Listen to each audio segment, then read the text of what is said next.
symbolic and metaphoric response, but still I will discuss this issue. First of all, you see first picture. I don't know, maybe it's also practical in your countries, but in Georgia it was considered that when two men were struggling with each other, if there appeared a woman with she's holding in her, I don't know English word, this is a head cover. Scarf. Scarf, shortly saying, white scarf. And if she puts between two struggling men this scarf, in Georgian it is called mandili. Mandili is called like saint word in Georgia. The struggle should be stopped immediately. It was biggest shame to continue when you were right or not to continue this battle. If women decided to stop battle, it was must, and it was stopped. And next, you see the sculpture. It is a very real statue in Georgia because it is statue out of one poem. When a guy is struggling with tiger, the short story of this guy went for hunting, he met the tiger, and they started struggling. But it is described how bravely they both were brave. The tiger and the guy were brave, and both died heroically on this battle. But the second part is very important. When the mother of this guy is crying over his dead son, and she is saying very interesting words. The tiger has also mother, and I should go and find tiger's mothers because to say the condolences, because both we share the same problem. Our sons died, heroically died. The tiger is enemy of my son, but mother is suffered as I am suffered. So what is said out of these words? We really need women in politics, in military service, in diplomacy, because more than women who can understand what is the adverse impacts of conflicts, of wars and confrontations. Because additionally they are suffered like primary victims of war, I already mentioned, and secondly they lose their husbands, sons and so on. So I think the conference and today's workshop is very interesting. I really heard lots of arguments from different sides, and I frankly want to thank you for all this, for listening also to my presentation. Well, thank you very much. We have been very generous with your time because you are the only speaker, the only male speaker. I used this. But because it's 4:30, if you are agree, I think it's better if you pass the floor to Maya, and after her presentation we can take both the question for both of them. Thank you very much. The floor is yours. Thank you. Good afternoon. Yes, my topic is about sexual violence in armed conflicts. Fortunately, we don't have any specific cases of that in our, let's say, 10 years war, 10 days war in Slovenia. Big difference. But yeah, there is a lot of cases in other states. The colleague, the previous speaker, also mentioned it also in Georgia with such cases. But why I choose this kind of topic? Because I teach this topic at our university, at our course on conflict analysis, and the students are very satisfied with that we are speaking, that we are talking about this topic, because it is neglected, of course. We speak about conflict analysis, about actors, about dynamics, about consequences, but among consequences, usually we don't mention these kinds of wounds for humans and wounds for society. So I decided also to bring this topic here to this floor. We heard something about. Can you sure?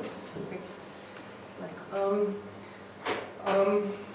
Yeah, my leading question was about the situation on the post-conflict situations, post-conflict states, the international forces go there, what they find there. But okay, we also heard that this is not the task for the military that deal with the suffering from the sexual violence. But okay, it depends on the mandate probably. But however, we had aid workers and so on. Just to introduce, for short introduction, just some terms. Sexual violence, it's the most prevailing term. Usually also, but very often we also say rape, but this is just one term, the most narrow term to describe sexual violence in conflict. We also speak about conflict-related sexual violence and also gender-based violence, but this is something a little bit different. Important thing is, and I stress that when I lecture, because we also have young boys, young students in the class, and it must be stressed that it's not about the sexual thing. It's not about the sex, it's about the violence. And one sentence is very useful to describe this, that rape is not an aggressive expression of sexuality, but a sexual expression of aggression. We can also say sexualized violence. After many cases, especially after cases of Rwanda and Bosnia and Herzegovina, fortunately, despite with not much positive consequences. Fortunately, in 2008, UN Security Council accepted a resolution 8020. This is not this famous one, but it's the second one, I think, on gender perspective in United Nations. They start to speak also about this sexual violence, about that it is a weapon of war, strategy of war, tactics of war, and so on.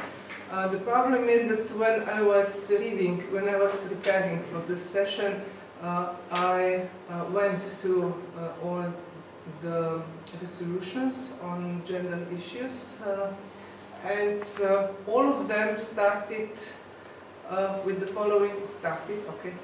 Somewhere in the beginning they have the sentence, we are concerned about lack of improvement on that matter.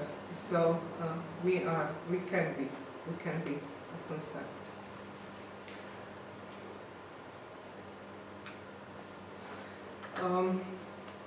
Why it is important topic? The researchers find the cases of sexual violence in conflicts in 56 countries since the Second World War. It's the database from 45 to 2009. Plus there are specific data set, sexual violence in armed conflicts, that is made by several Nordic universities. When I was counting the states, the cases are not arranged in that data sets by states, but by perpetrators. But when I count the states, there were more than 68. This year, for example, the students have to work on these cases. At the course. They didn't finish, they haven't finished their jobs, so we will see it in a month what they did. How to present the whole range what is going on in armed conflicts regarding sexual conflict, sexual violence.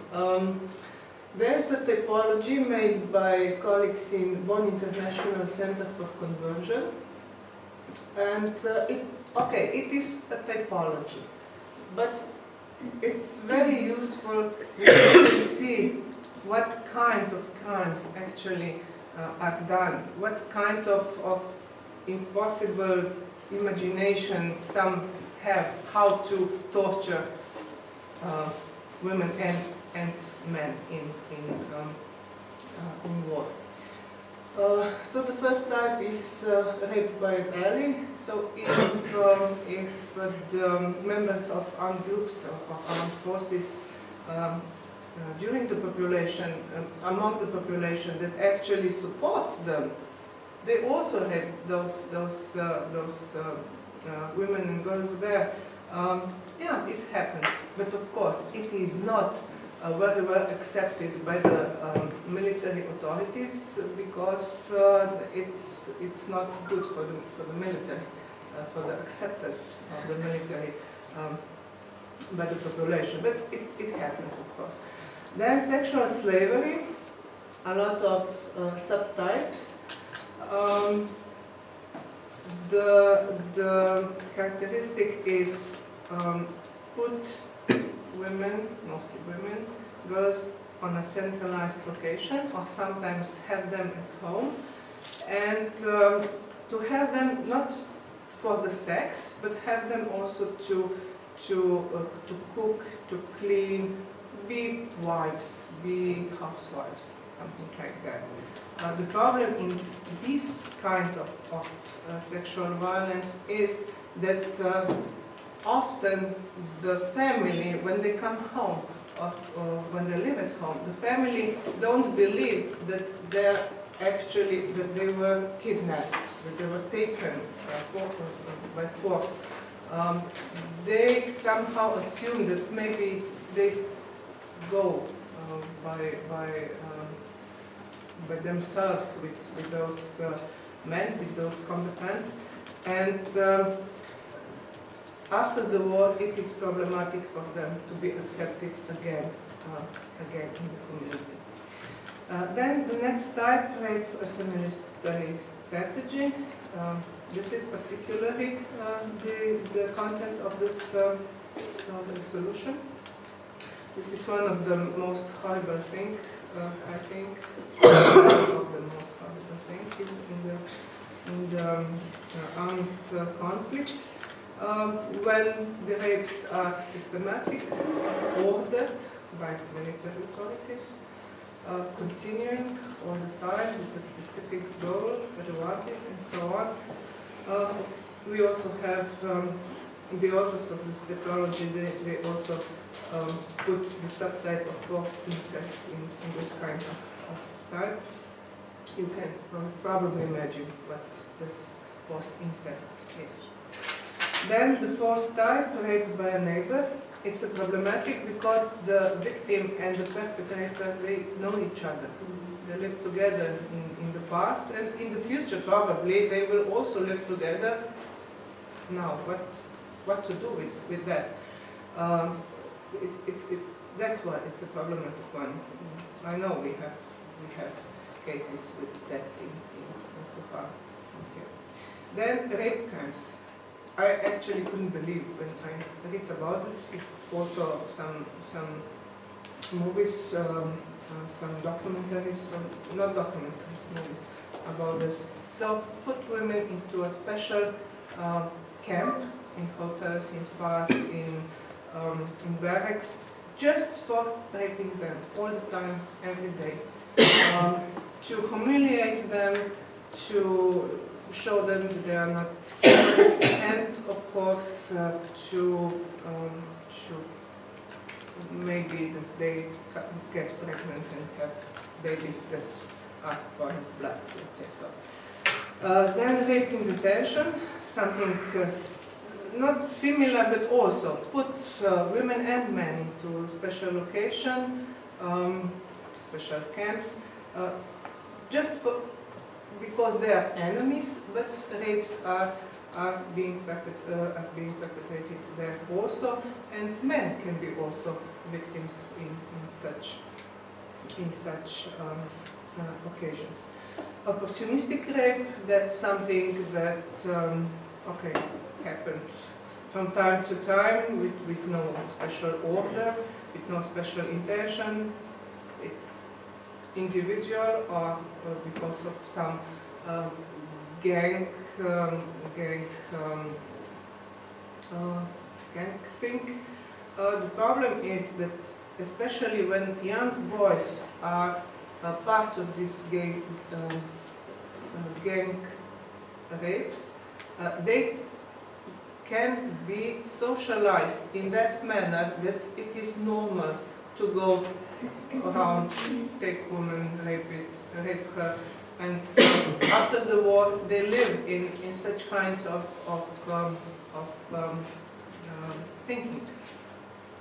And then targeted rape, it's rape to targeted rape, it's rape to punish somebody for what he or she is doing, how he or she is behaving. Also humanitarian workers, for example, can be target of such kind of rapes. Now, awful stories, the students are usually very quiet after that.